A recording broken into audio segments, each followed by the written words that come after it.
So in today's episode, focusing on this piece of kit, this is a Samsonian Perfect record vice, and I think it's number 32. Hang on a second. It's number 32 Perfect Vice Model J, and I bought it from Blackburn in Lancashire, and my wife said to me, "What do you want for Father's Day?" This is probably 10 years ago, and I said I'd quite like a nice vice for my shed. So I found it on eBay, went over to Blackburn, and it was basically an engineer who had retired, passed away, his family was selling all his bits. So this was in his old shed, and it wasn't this colour, it was just black. I think that's all I remember, it being black or just rusty. And so I took it to Jerry and his team, and as you'll see in the video, they sandblasted it, they prepped it, took it all to bits for me, and then enamel coated it with this bright orange colour, and in the video you'll see it all being totally restored, and so that's what this video is about. I hope you enjoy it. It has a really cool quick release function on it. So you pull this lever, but you can also do this. And my thinking behind it was, I can either spend 80, 100 quid on a new vice, which might not be the same quality steel, or I could get something like this that is original, that is still in perfect working order after easily 50 years, possibly longer. So that was my thinking behind this vice. It's my only vice, and I'll probably say that a few times in the video. Here I am at C&G Finishes on Smithdown Road, Liverpool. I'm with Jerry and Nathan. And we're going to go through the process we'll be doing with the restoration of this vice. Last time I saw you, it was quite a while ago, and that's because I've just had no time to get back here. And this time I'm without the kids, I'm just with the dog. What's the process involved, Jerry? Well, first of all, I'm going to give it an undercoat. Cool. And then after that, I will give it a coat of orange, the finishing coat. Fantastic. We're actually in. You can see the arch behind me there. We're actually in an old railway station. It's now used as this amazing space for manufacturing, but it was originally, in the Victorian age, an old, a railway station, which is amazing. Jerry's using a really interesting technique. He's got these hooks, and he's using those to flip the whole thing upside down and round, so he can get every little bit, every nook and cranny covered. Where all the magic happens. That's it.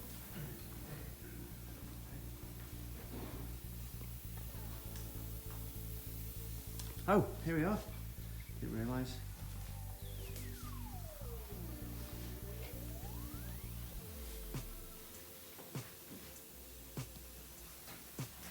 I mentioned earlier this used to be a railway station, so Andy's just going to try and tell us how it went.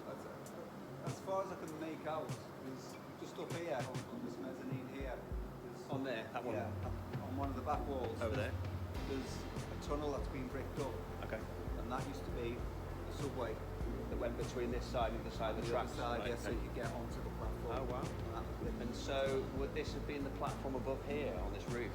I don't know, I haven't seen, I can't remember ever seeing it. There's not many photos of it online, I've had a little look. So. No, I think Jerry might have one or two kicking around somewhere, but I don't know. And then down there, what was down there? Just the entrance sort of thing? Yeah, the entrance, it had a bit of an add-on at some time, so yeah. So the front bit is newer? No, the back bit. Oh, all the front and all here is the original station. Fascinating, isn't it?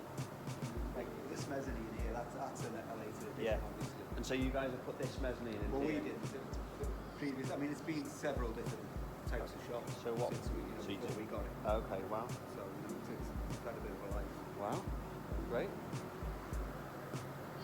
Here we are with Andy. He's just getting the orange paint ready, which is your colour. Nice and bright. I'm not going to miss that as a vice, am I? I'm not going to bump into it. I'm not going to bump into it. So, it goes in the spray pot, as you can see. It's almost illuminous, that orange, isn't it? Very bright. Will it dry a little bit lighter? Okay. That's the colour. You know me, I like orange. It's my favourite colour, so here we go.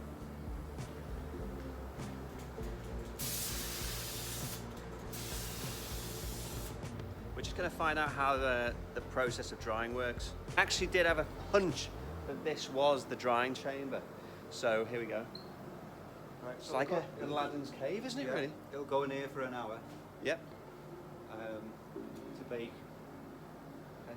And after the hour, we'll let it cool down, and that'll be it. It'll be done. Nice Brilliant. and hard, Right. ready to take. So the first primer doesn't need to be bone dry before. No, it could, as we say, wet on wet. You know, Okay. so it'll flash off enough Okay.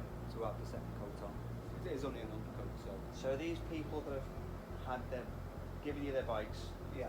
they're half done, waiting for the next. Yeah, they've been shop blasted and primed. So is that like a job that you've done this morning or something? Yeah, I've done all this morning. Wow. You're a So busy guy. it's going to get baked, and then it'll all be rubbed down, prepped. Yeah. Not for cold. Okay. Wow. Great. Last little bits are getting done now. There's two more washers that are getting done. So they're the last little bits. What I love about these places are these kind of hidden places in Liverpool or just anywhere. Is there's loads of little interesting things tucked around.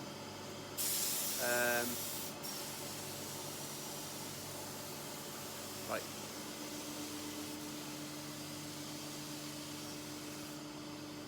That old motorbike over there and an old drying room there and stuff like that. It's fascinating.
Jerry's just preparing the second piece to be painted now. So what he's doing initially was just clear blasting it all off to get any dust off, any dust particles off it. And now he's just in the middle of putting the primer on for to be baked, and then the second half is to put the top coat on. So.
Half of the restoration of this vice. Hope to see you in the next video. Thank you for watching. Please subscribe, like, comment. Be great to hear what you think.